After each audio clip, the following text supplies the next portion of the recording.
네, 안녕하십니까. 이번 시간에는 우리가 교육 제도에 대해서 한번 배워보도록 하겠습니다. 자, 교육 제도라고 하면 우리가 흔히 학제라고 알고 있을 겁니다. 그죠? 흔히 학제라고 알고 있는데요. 이것은 어떻게 보면 굉장히 편협한 수준에서의 학제를 우리가 말을 하고 교육 제도를 학제라고 얘기하고 있는 것입니다. 그죠? 자, 우선은 크게 보면 이렇게 볼 수 있을 것 같아요. 국가 제도론을 이렇게도 좀 볼 수 있을 것 같아요. 어떻게 보냐면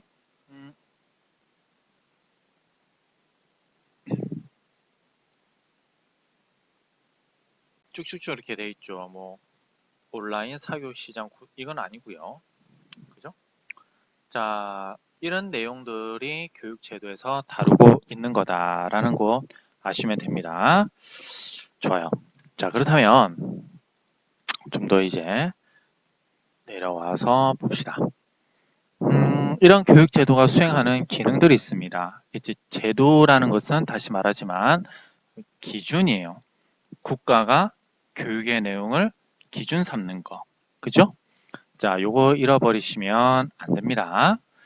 자, 그렇다면 이러한 국가가 교육 내용을 기준으로 삼는 어떤 규칙 같은 건데, 이러한 교육 제도가 가지고 있는 기능이 무엇이 있느냐라는 건 세 가지로 나눠질 수 있습니다. 자, 그렇다면 그 세 가지가 무엇일까요? 보시면 첫 번째, 사회문화의 보존적인 기능이다. 두 번째, 사회문화의 개조적 기능이다. 그죠? 자, 개조라는 것은 고쳐서 만든다라는 뜻이고요. 세 번째로는 중립적, 통합적 기능이다. 라는 거예요. 네 번째로는 공간적으로 보편적인 또 시간적으로 항구적인 가치를 표현하는 것이다. 라는 것인데요. 자, 그러면 하나씩 보겠습니다. 사회 문화의 보존적 기능이다. 즉, 이것은 그 사회가 추구하는 가치 체계와 생활 양식을 한 세대에서 다음 세대로 전수해주고 넘겨주는 기능을 한다라는 것이 되겠죠. 그러니까 그 사회의 가치 체계와 생활 양식을 다음 세대로 넘겨주는 것, 이게 바로 교육제도가 수행하는 기능이다라는 것이 되겠죠. 자, 우리는 그러니까 예를 들자면 뭐가 되는 겁니까? 자, 널리 인간을 이롭게 한다라는 홍익인간의 이념 또는 유교 사상일 수도 있는데요. 그죠? 뭐 이런 것들을 다음 세대에다가 넘겨주는 것이 바로 교육제도가 수행하는 기능이더라.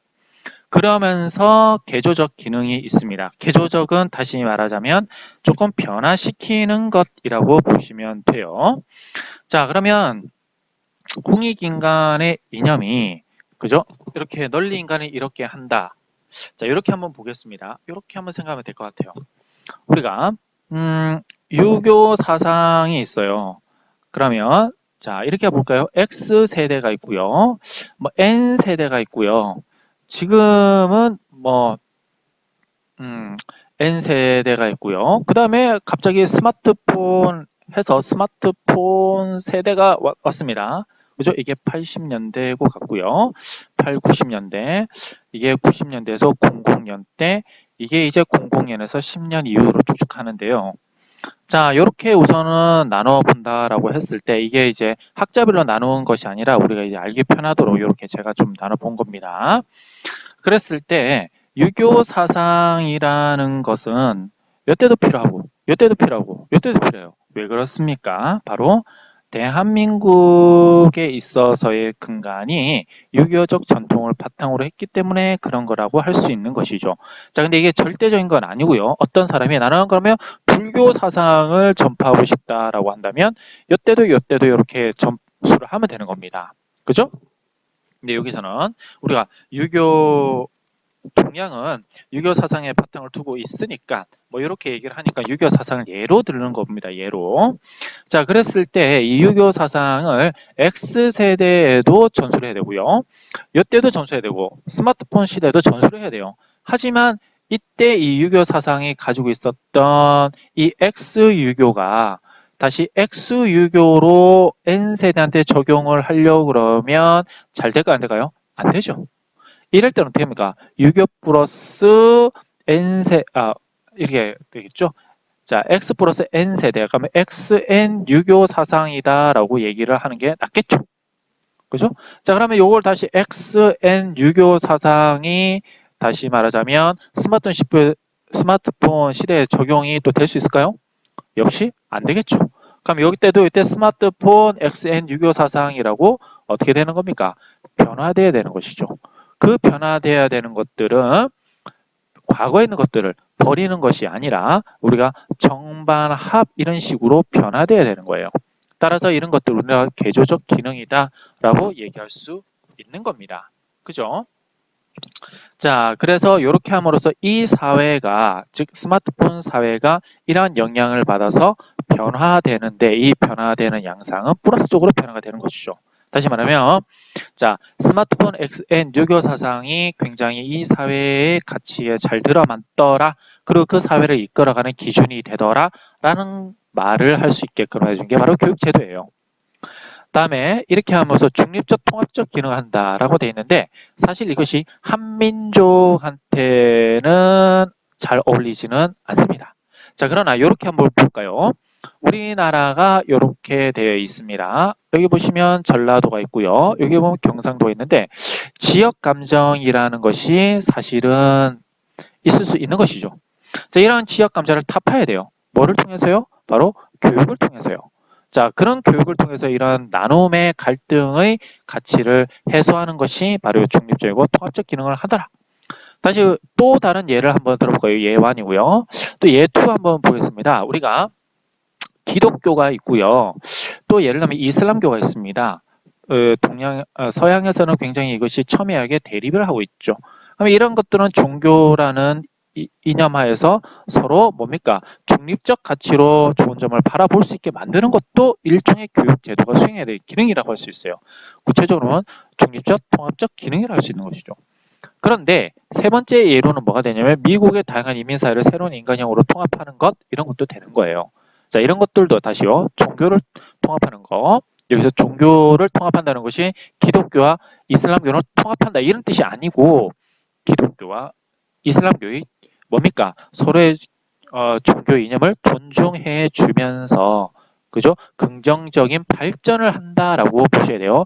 이것의 바탕이 중립적이란 말입니다.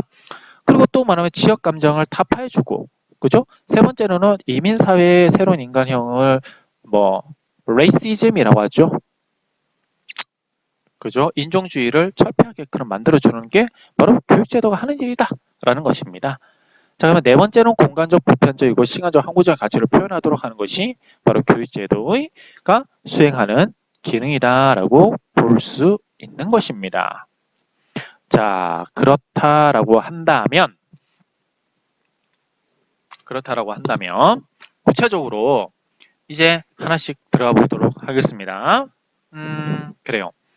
교육제도와 학교제도라고 나오는데요. 필연적으로 우리가 제도라고 얘기를 하면 역사를 떼놓고 얘기할 수는 없습니다. 근데 여기서는 이러한 역사들을 모두 하나 둘씩 볼 수가 없어요. 그죠? 그러기에는 너무 교육 사회학 시간 때 해야 될 필요가 있기 때문에 우리가 간략하게만 훑고 넘어가는 정도로 하겠습니다. 다시요. 이렇게 한번 봅시다. 우리가 교육제도라고 한다면 국가적 단위에서 교육의 내용을 바탕으로 하는 기준을 설정하는 일종의 규칙이다라는 것이에요. 그죠? 자, 이것이 보통은 학제라고 많이 쓰이는데 학교제도 이렇게도 얘기를 해봅시다. 자, 학제가 학교제도일 수도 있고요. 그죠? 아닐 수도 있어요. 자, 그렇다면 하나씩 봅시다. 교육제도는 통상적으로 학교제도로 이해된다. 교육제도는 어떤 국가나 사회가 그 구성원의 교육을 공적 제도를 통해서 실현시키고자 하는 제도이며, 자, 여기서 보시면 공적인 제도를 통해서라는 말이에요. 결국 그것은 교육기관의 형태가 어떠해야 하며 교육기관 간의 관계가 어떠해야 한다는 규칙이다라는 것이죠. 어떠한가에 대한 것은 교육 내용과 관련된 거죠. 자, 그렇기 때문에 이 속에 뭐가 포함되어 있어요? 교육 과정이라든지 또는 교육 방법이라든지 또는 뭐가 포함되어 있습니까? 교육 과정, 교육 방법 뿐만이 아니라 교육 평가는 어떻게 되는지에 대한 내용들이 다 포함되는 거죠. 뭐에? 교육 제도에, 뭐에? 학교 제도에. 자, 그래서 이러한 내용들에 대한 말을 과거서부터 했습니다. 자, 그래서 기관으로 보면 가정, 옛날에 보면 수도원, 또 성균관, 조선시대, 서당, 또 아카데미아, 이건 그리스 시대죠. 자, 이런 내용들을 다루고 있더라라는 것으로 보시면 되고요. 자, 여러분들이 이런 데 초점을 두는 것은 우리가 교육사에서 해주시면 될 것 같고요. 특히 뭐 한국 교육사라든지 또는 서양 교육사에서 좀 더 다뤄보시면 될 것 같고요. 저하고 하셔야 될 부분은 단독 근대 이후에 어떻게 변화되어 왔고 어떠한 원인에 의해서 변화되어진 결과가 무엇이라서 앞으로 어떻게 해야 되는지에 대한 우리 교육의 방향을 설정하는 데 일종의 목표가 있다라고 보시면 됩니다. 따라서 근대 이후에 여러 교육기관은 모든 학교라는 국가 공교육기관으로 통합되어 왔으며 이후 교육제도는 곧 학교 제도를 의미하기도 한다. 자, 그러면 여기서 교육제도는 다시 말해서 학교 제도다. 다시요. 자, 교육제도라고 하면 뭐라고요? 국가가 교육의 내용을 어떻게 하는지에 대한 기준을 설정하는 것이다. 그럼 이때 교육 내용에는 뭐가 있더라? 그죠? 교육 과정이 어떻게 되느냐? 교육 방법이 어떻게 되느냐? 교육 평가가 어떻게 하느냐? 교육 기관이 또 어떻게 되느냐? 이런 것들이 있는데, 자, 이런 것들에 대한 기준을 설정하는 것이 바로 규칙으로 설정해 놓은 것이다. 자, 이런 것은 결국에 학교와 관련이 되기 때문에 학교 제도라고 할 수 있고 이건 줄여서 학제라고 할 수 있다라는 거죠. 따라서 우리가 교육 제도는 학제다라고 그냥 편안하게 생각해도 된다라는 것이에요. 그런데 이때의 학교라는 것은 예전을 바라보는 것이 아니라 자, 근대 이후에 좀 더 초점을 기울일 필요가 있다라는 것이죠. 그죠? 자, 그러면 이러한 설명을 바탕으로 하나씩 가봅시다. 헌법 31조 교육제도의 운영 원리에 대해서 얘기를 좀 하고 있습니다. 그죠? 자, 그렇다면 교육제도에 헌법에 명시되어 있는 운영 원리는 요거예요. 교육의 31조를 한번 보여드릴게요. 자, 우선 헌법 제31조의 교육제도 운영 원리인데요. 교육권을 균등하게 보장받을 권리고요.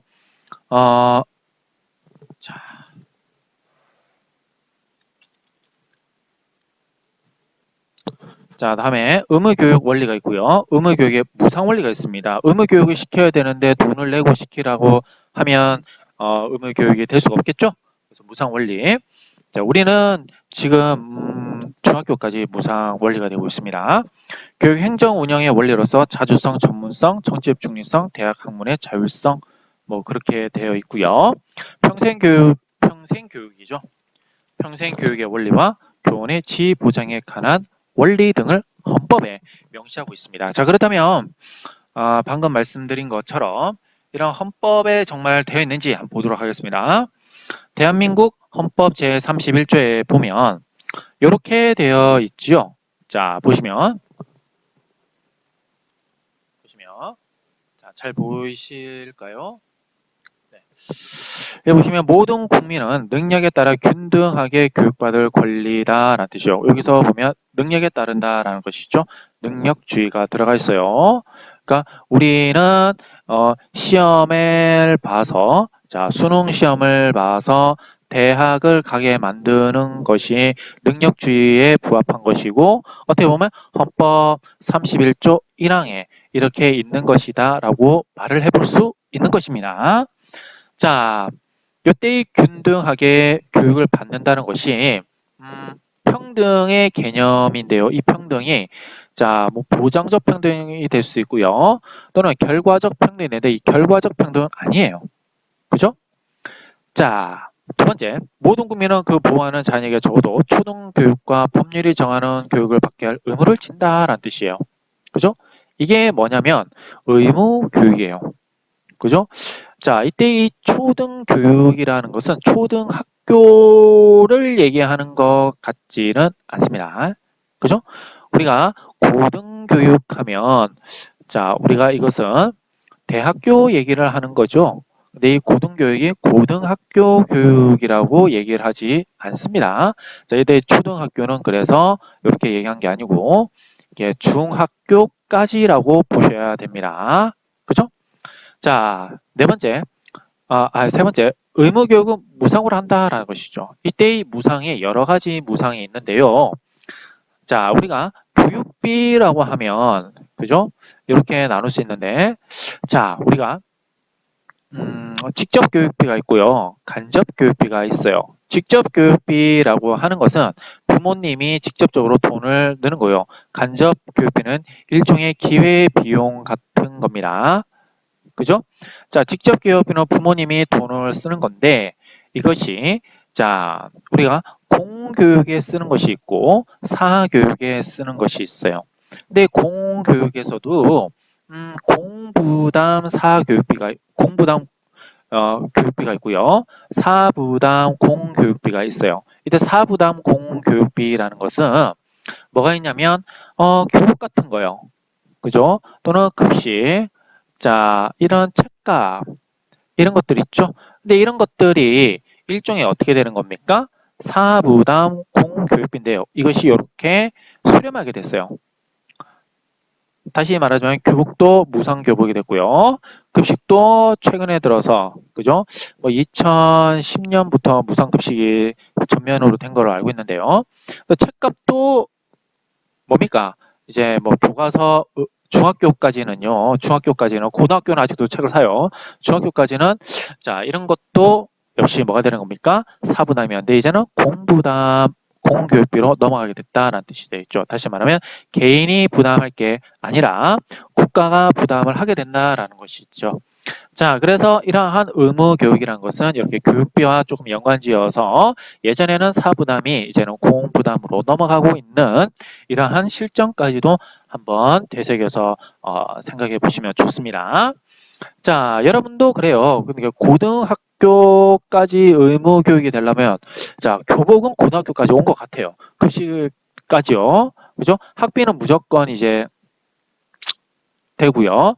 자, 근데 책값은 아직까지는 사부담인 것 같아요. 근데 완벽한 이제 무상 교육은 어떻게 고등학교까지 책값마저도 이제는 무상으로 가야 되는 거 아니냐, 막 이렇게 얘기를 하고 있는 거죠. 뭐 사교육비라는 것은 자 여기서 중요한 것이 있는데요. 여러분들이 조금 고민하셔야 될 것이 자 요까지를 우리가 다시 말하면 교육 제도에서 다루고자 하는 부분이고요. 사부담이란 것은 사교육이에요. 죄송합니다. 이게 아니죠. 공교육까지가 이제 학제에서 다루고자 하는 거고요. 그죠? 사교육은 학제에서 다루고자 하는 것이 아니에요. 그죠? 자, 그래서 우리가 다루고자 하는 것은 공교육의 내용만을 다루는 것이다 라고 여러분들이 이해를 해주시면 좋겠습니다. 그죠? 자, 그렇다면 또 여기 하나씩 보도록 하죠. 그래요. 자, 교육의 자주성, 전문성, 정치의 중립 및 대학의 자유성은 법률이 정한 바에 의하여 보장된다라는 뜻인데요.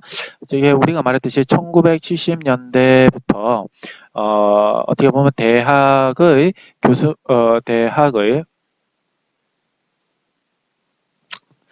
교수님들이 뭐 정치에 일종의 개입을 한 경우가 있었죠. 그죠? 뭐 그래서 이런 것들을 방지하기 위해서 뭐 이렇게 헌법에서 말을 해주고 있는 것 같습니다. 자, 국가는 평생교육을 진흥해야 된다. 이게 최근에 나온 거고요. 한국 학교 교육 및 평생교육 포함한 교육제도의 운영, 교육재정, 교원의 지위에 관한 기본적인 사항은 법률로 정한다라는 뜻이 되겠죠. 자, 그래서 이런 내용들이 뭐냐? 이렇게 또 말을 해볼 수 있는데 능력에 따라 균등하게 교육받을 권리를 보장해 줘야 되고요.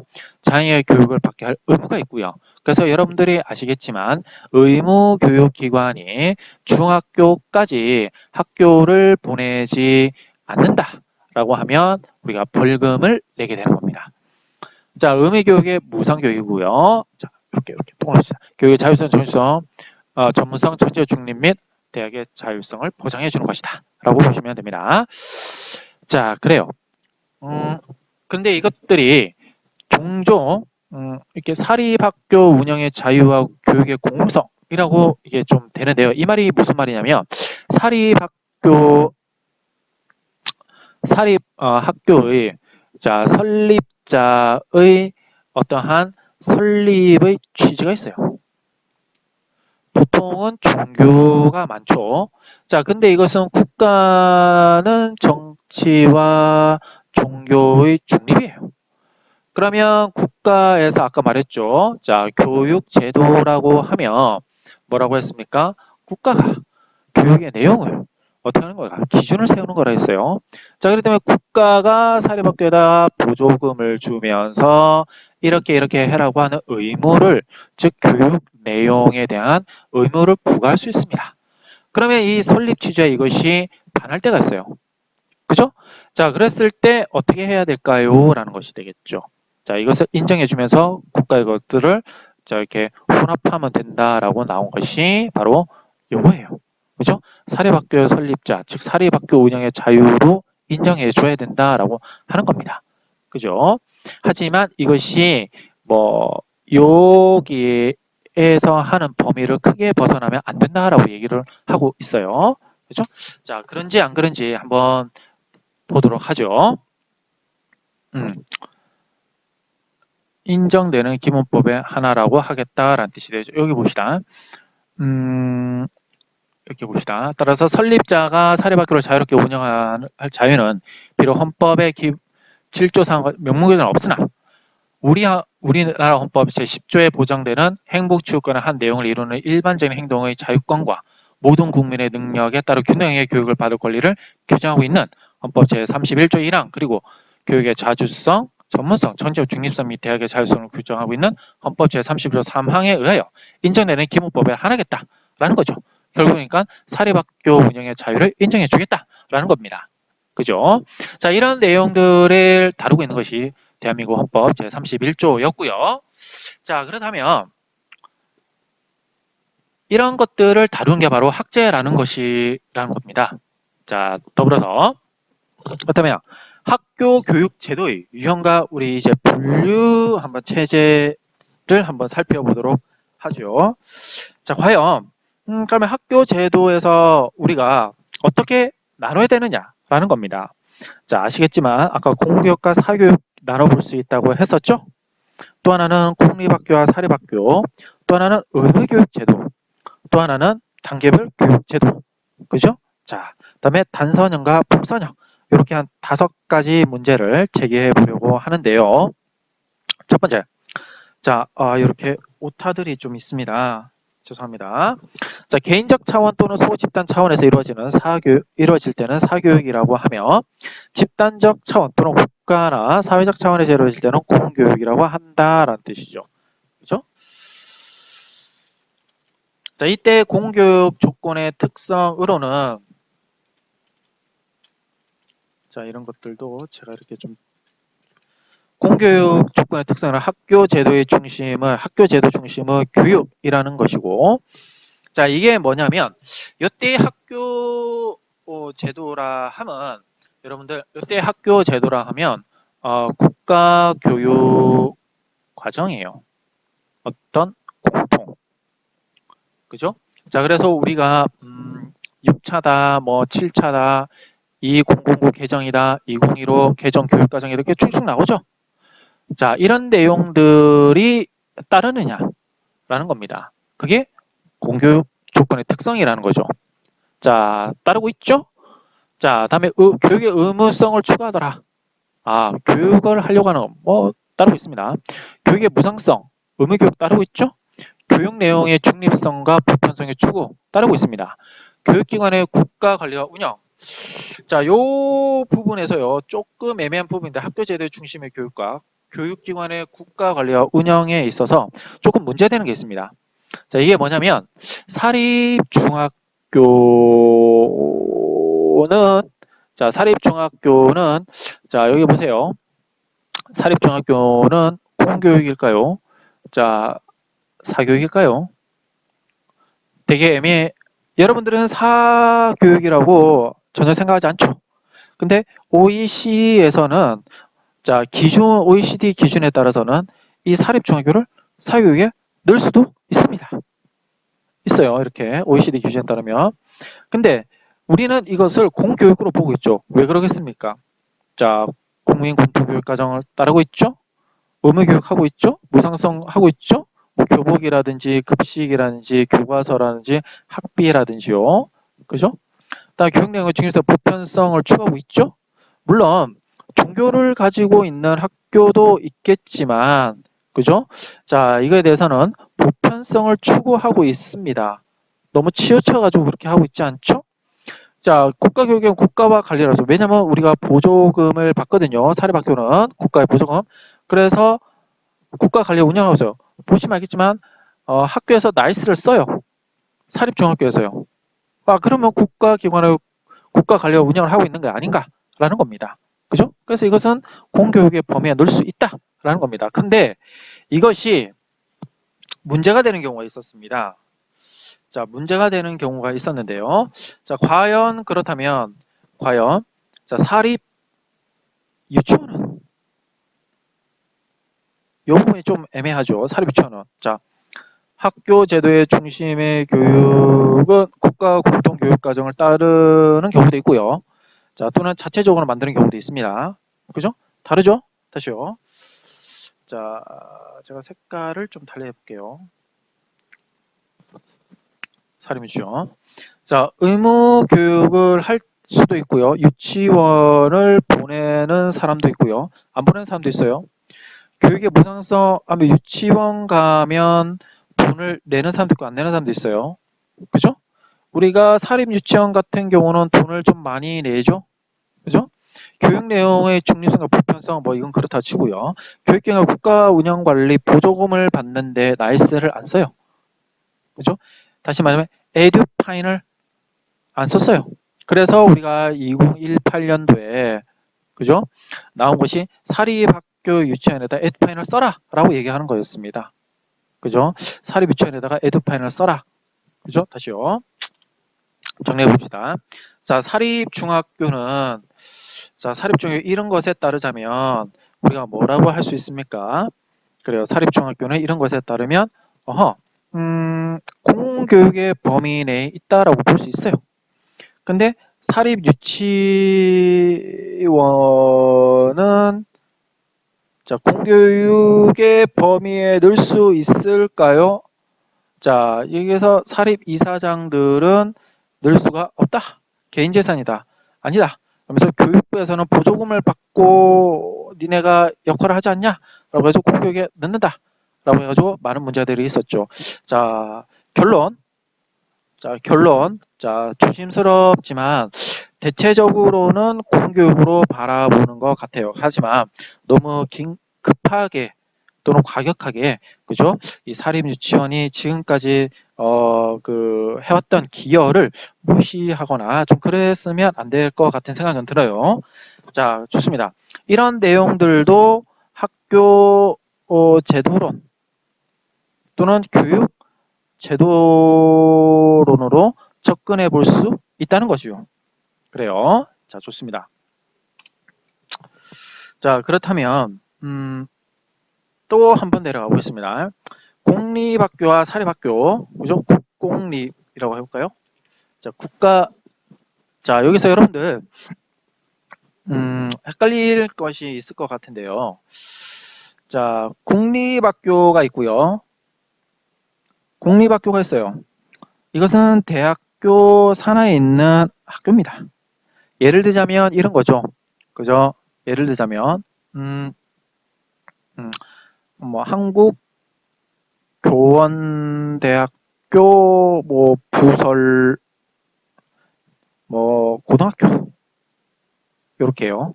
자, 이런 거 같은 경우는 부설 고등학교죠? 공립이에요. 그죠? 자, 공립은 교육청에 산하에 있는 것이 공립입니다. 그죠? 근데 여러분들 아셔야 되는 것은 교육청에 산하에 있는 공립이나 자, 부설에 있는 공립이나 서로 어떻습니까? 교원 인사를 서로 교환할 수 있습니다. 그죠? 우리가 전보할 수 있어요. 그죠? 자, 그러면 이렇게 봅시다. 국가가 세운 학교를 공립학교라고 하고, 그죠? 당연히 이제 교육청도 국가기관이니까요. 한국교원대우도 국가기관이니까요. 자, 이것은 공립학교예요. 근데 여러분들 착각하시면 안 되는 게 이화여자대학교 뭐 대학교 부설 뭐 고등학교다 이것은 아니에요. 그죠? 공립이 아니에요. 사립입니다. 자, 학교에서는 국가가 공식적으로 인정하는 정치적, 문화적, 사회적 이념을 교육 내용으로 삼아 이를 후대에 전승한다라고 되어 있죠. 자, 우리 교육의 어떠 보면 저 가치라고 볼 수 있어요. 그죠? 뭐 전승, 사회 유지 아까 했었죠? 뭐 그런 것들. 자, 그러나 한 국가 내에서는 종교 진조적 민족적으로 서로 다른 입장을 가진 집단은 국가가 세우는 공립학교 교육에 반대할 수 있다. 자, 이게 뭐예요? 사립학교 운영 취지에 맞게 해야 된다라는 것이 되겠죠. 아까 그 헌법 31조 판례가 나와 있었죠. 그죠? 자, 이 경우 이들은 사립학교를 세워 독립적 교육과정을 운영하기도 한다라고 돼 있죠. 좋습니다. 자, 그런 내용을 다루고 있고요. 자, 의무교육 제도도 한번 보겠습니다.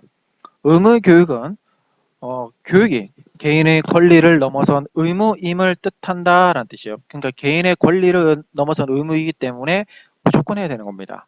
즉, 자, 근대 이후 국가 공교육 제도가 확립됨으로써 이제 교육이 특정 계층에 독점되지 않고 모든 국민에게 시민권적 권리로서 인정되지만 그와 동시에 개인은 국가가 제공하고 있는 교육 중 일정 연한까지 의무적으로 취약해야 한다. 이는 국가가 개인의 교육 기회를 보장해 줘야 하는 의무를 진과 동시에 개인에 대한 국가의 교육적 권리를 인정받고 있다고 볼 수 있다라는 말입니다. 그래요. 그런 내용들 한번 쭉쭉 보시면 될 것 같아요. 이거 한번 여러분들 한번 보시고요. 자, 근데 이 부분 한번 봅시다. 한편 국가는 개인의 일하는 의무를 부과하는 대신 모든 의무는 무상으로 실시함으로써 경제적 자 이유로 인한 의무 미수를 원천적으로 방지하고 있다라는 뜻이고요. 돈 때문에 교육을 못 받게 하는 일을 없게 하겠다라는 거라고 보시면 됩니다. 자, 그래요. 그 의무교육 제도가 있는데 과연 어디까지를 자, 이 부분에서요. 조금 문제되는 말들이 여러 논증이 있는데요. 그죠? 자, 어디까지 의무 교육을 해야 될까요?가 굉장히 큰 문제가 되는 것이죠. 그죠?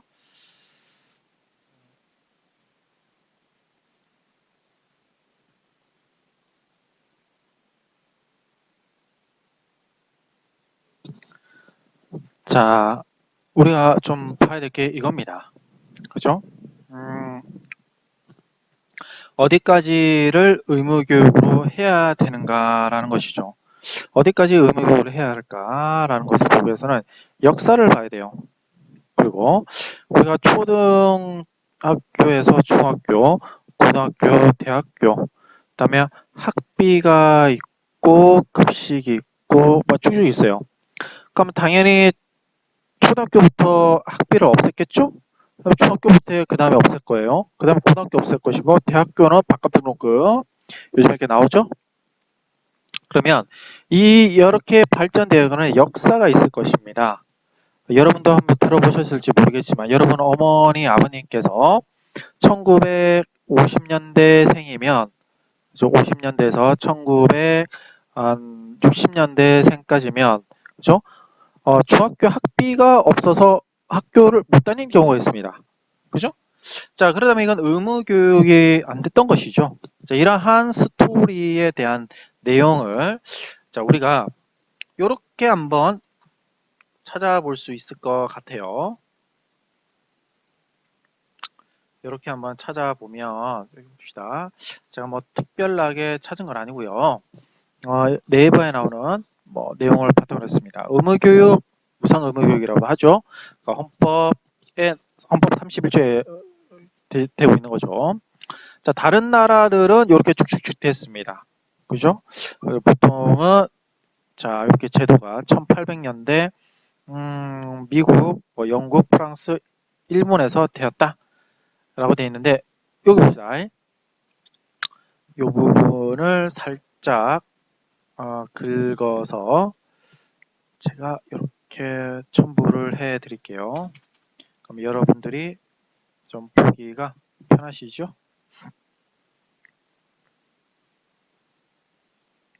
컴퓨터가 역시 느리네요. 자,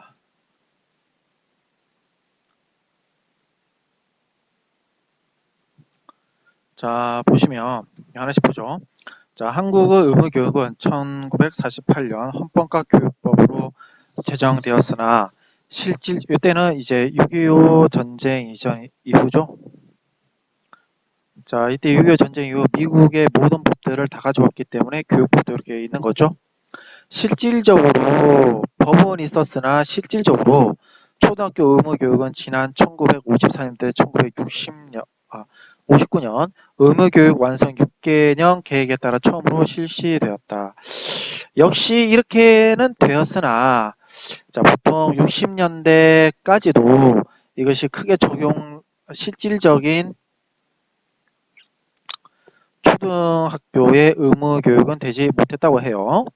자, 중학교 의무교육은 지난 1985년 제정된 중학교 의무교육 실시에 관한 규정에 의해서 도서벽지 중학교 1학년부터 시작됐고 이듬해 전학년에 적용이 됐다. 또 1992년 이 규정의 개정으로 92년과 94년에 읍면 지역까지 전학년의 혜택이 돌아갔다라는 뜻이 되겠죠. 자, 그러나 재정 부족으로 도시 지역까지는 확대하지 못하였다. 이후 전국적 시행으로 미루어다가 2002년 신입생부터 3년에 걸쳐 단계적으로 실시하기로 했다. 2002년부터 신입생부터 중학교 1학년까지는 적용이 되었고 2003년부터 2학년 확대, 2004년부터 3학년까지 확대되었다. 다시 이렇게 보시면 1900 40년 법이 생성이 되었고요. 자,